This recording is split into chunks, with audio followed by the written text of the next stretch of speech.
Welcome back to In the Moment. I'm Chris Lawfree. There's an exhibit at the Old Courthouse Museum that educates us on both Prohibition and women's suffrage. Now, this is an exhibit that's free and open to the public and focuses both on the national and local levels. Kevin Gansz is curator of education, and Ben Devlin is exhibit's assistant at Siouxland Heritage Museums. They both join us inside the Kirby family studio in downtown Sioux Falls. Kevin, thanks so much for being here. It's our pleasure. Yeah, thanks for having us. Ben, thanks to you as well. Thank you. Now, at the end of the 19th century and the start of the 20th, South Dakota was on the leading edge, if you will, of a national effort to deal with two key social issues. All right, these were big issues: prohibition of alcohol and women's voting rights. Kevin, if we could start with you. Let's go back to the inception of this exhibit at the Old Courthouse Museum and what the pairing of these two political fights made sense.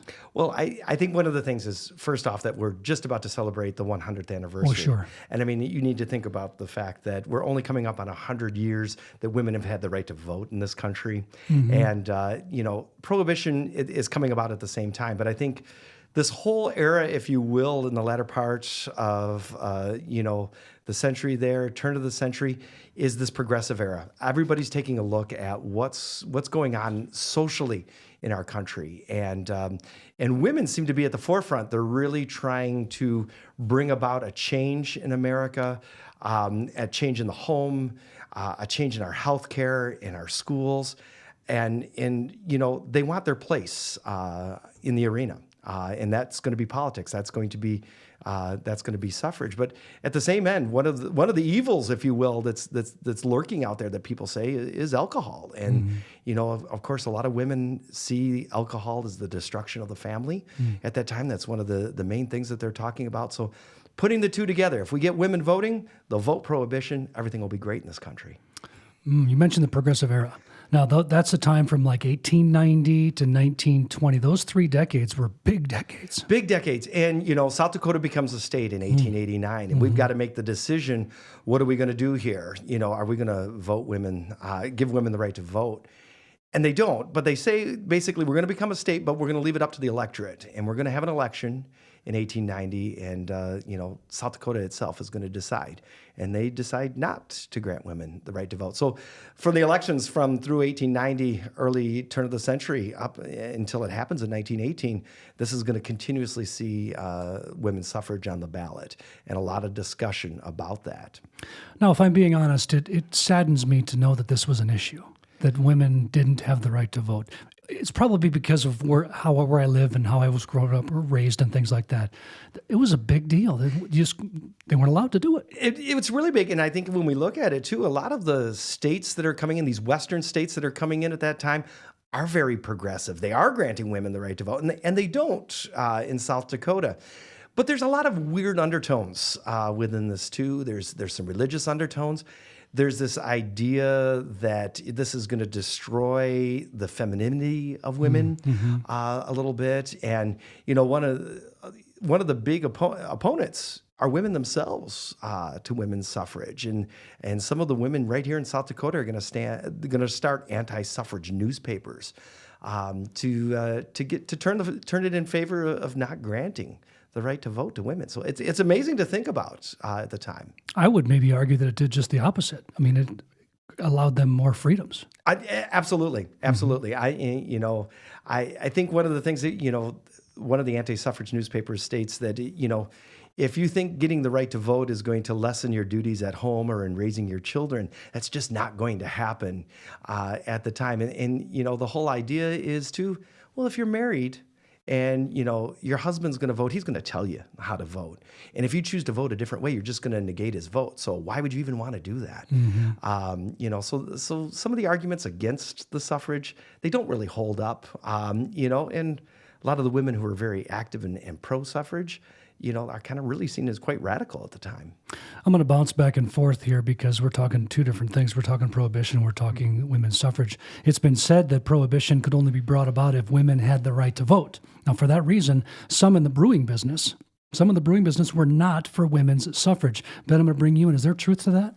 Yeah, the German population was adamantly opposed to prohibition. They believed that if women received the right to vote, then they would just vote for prohibition. And it was very much part of their culture and their daily lives to produce and make beer. So a lot of the brewmasters were adamantly against prohibition.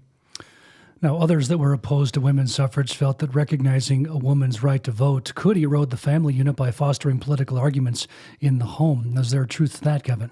I don't think so. Right. I don't think so at all. And I think, again, women were leading a lot of these social issues, and these were about making the lives of people better, especially children, making sure that education, our health care, our food that we were eating at the time. So, on the social end, I don't think that holds any water. How long did it take you to put this exhibit together? It was a process, and and what we were trying to do was find a lot of firsthand accounts. You read through some newspapers at the time, and one of the best experiences I think we had is I had another staff member who was helping me out, and with one of the issues, and I'm like, can you kind of figure out a little bit what's going on here? And she wrote me an email back, and she's like, well, first, before you read this, you need to know that this was written from a place of anger, because she was just appalled at some of the stuff that we would find out there, arguments for, arguments against, and it's very, very contentious, to take a look at. So it was a process to try to put something together, because we did marry the two issues together, and we wanted to connect them, but we wanted the issues to stand on their own as well. And certainly, we're ending with a national amendment giving women the right to vote, and we're then starting with a national amendment starting prohibition. So we had to go a little further in the prohibition end of things. Ben, how about you and your preparation for your side of this exhibit? Well, the challenge for me was to kind of marry the two together. I know Kevin was doing a lot of research on the suffrage side, and then I was doing more of the prohibition side, but then we had to tie them together. So there's some challenges finding links between the two, but luckily there were plenty of links, especially from local advocates for both prohibition and suffrage, and also on the national level. There were, like Frances Willard was the Women's Christian Temperance Union's second president, and she was a big advocate for both suffrage because she saw and prohibition because she believed that neither would succeed if women didn't get the right to vote. Give me a timeline, if you will. When did this exhibit come to become something? How long of a time did it take until it happened? Well, I was looking at the suffrage issue a while ago. I always like to look at what's timely, what's coming up on a big anniversary when we look at some of these things. And, we're coming up on the 100th anniversary of the amendments, the national amendments. And so I actually had been looking at this a number of years ago. I watched the Ken Burns series that he did on women's suffrage. And personally, it's something that interests me. I grew up in Western New York, which at the time was the hotbed. Susan B. Anthony and Elizabeth Cady Stanton were living in that area. The Seneca Falls Convention, Seneca Falls is about 30 minutes from where I grew up. So this has always been something that's very much interested me. So I had some stuff that I had set aside as far as the research, but we tried to look out, 2 to 3 years on an exhibit schedule. What might we want to come up with? And, this topic was one that kind of kept coming up to the fore. So we thought, it's timely. We better do something with this. You said New York, and I don't mean to be stereotypical, but the first thing I thought of was organized crime. And we're going to talk about that a little bit because it ties into prohibition and things like that. But let's get to the voting thing, because I read something at your exhibit that just kind of blew my mind, if you will. Some thought that women would simply vote their husband's preference. Really? Did this indeed happen? I mean, did that really happen? I think for some women that probably was the case. I mean, I think one of the largest arguments is that still the man was the head of the family, and he's, and what he was going to say is what was going to go. And so that the women would just look to men to figure out how to vote. And that the other end of that too is that politicians would pander then to women, and the issue might not be right, but they'll pander to women if we give them the right to vote, and they'll all throw their votes that way, and politics will just be thrown in an uproar because of this. But I don't know that really happened. Germans took a big hit on this one too. There was a lot of kind of this anti-German feeling, and that the Germans were, they're anti-prohibition and they were anti-women's suffrage, and that maybe some of these German immigrant populations weren't treating their women as they should be. And there's a little bit of that out there, which very much I don't think was true. We're going to get to that in just a minute. I'm pretty sure I can be safe to say that my wife's not voting the way I'm voting. Right? Just for the record. If you're just joining us, Kevin Gansz is curator of education and Ben Devlin is exhibits assistant at Siouxland Heritage Museums. And we're talking about an exhibit on prohibition and women's suffrage. And now, Ben, to you, now German immigrants, they strongly opposed prohibition. Now, was this culturally? Was this politically? Was it a combination of both? It's very much both. Culturally, they came from very like a long lineage of brewmasters. Mm-hmm. And politically, they feared that if women received the right to vote, then they would vote for prohibition, which would affect their livelihoods. And this is all coming at a time when there's a lot of anti-German sentiments with World War I going on. Mm-hmm. So they felt very threatened by the prospect of women's suffrage. Now, South Dakota voted itself dry in 1916 and voted women the right to vote in 1918. What's really interesting about this, when you look at this exhibit and you go see it, is this was done before the national and the feds did this. Why was it so important for South Dakota to do this prior to it becoming federal? Well, I think one of the things that's interesting is, as much as we tried to marry the two subjects together, when it was actually taking place, they divided themselves. In 1911, the South Dakota Universal Franchise League, they get started. Mamie Pyle becomes their leader, and she's never been very outspoken on prohibition, and they divide it. They're like, prohibitionists, you're going to have to go it alone on this one. We're going to make suffrage the issue, and that's what we're going to put our efforts to. So already they were dividing themselves a little bit on that issue. But I think if we were going to stay with that progressive era, if we were going to be progressive in the Western states and show how progressive we were, then certainly we needed to do it before a national amendment would come up. It just seemed, 1916 and 1918 respectively, you would have thought that maybe they would have been closer together. A couple of years is really not a lot of time, but I wonder, it just seems like it didn't take long. Let's just say that. Absolutely. They voted themselves dry, and then all of a sudden women had the right to vote, just like that. Now, towards the end of the 19th century, the U.S. saw an influx of immigrants. Do you suppose this had any effect on either of these two issues, Ben? Might have to bounce that one to Kevin.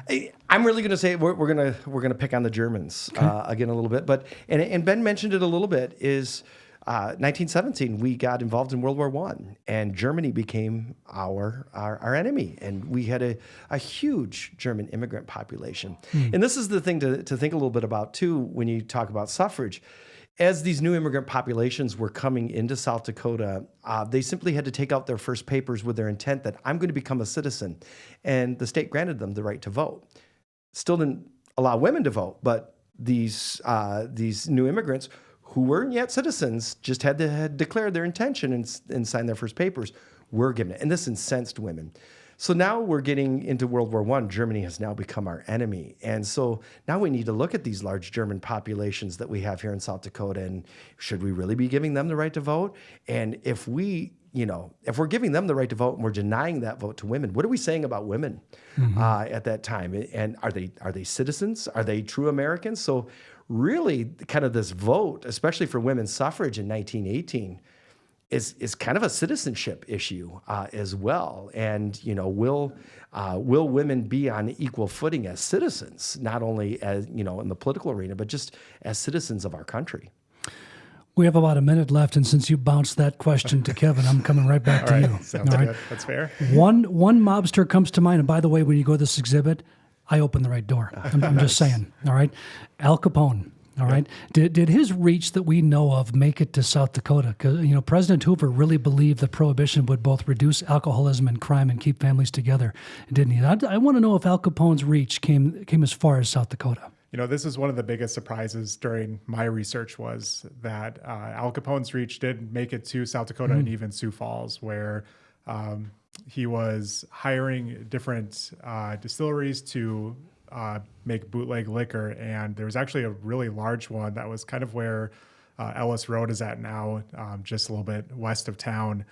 and they Prohibition agents busted it in 1928, and they believed that it was so big that it was probably linked to Al Capone, and they were distributing the liquor down to somewhere in Sioux City. So his reach was pretty sweeping across the nation. Well, I did not expect you to say Sioux Falls.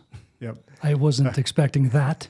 So next time I drive down Ellis Road, I'm going to go, okay. Yep, one of those farms was probably at one point a big distillery for Al Capone. Kevin Gansz is curator of education, and Ben Devlin is exhibits assistant at Siouxland Heritage Museums. This is a fabulous exhibit, and I really suggest you go see it. It's free. It won't take you long to go through it, and it's remarkable. Thank you so much for being with us today. Thanks for having us. Our pleasure.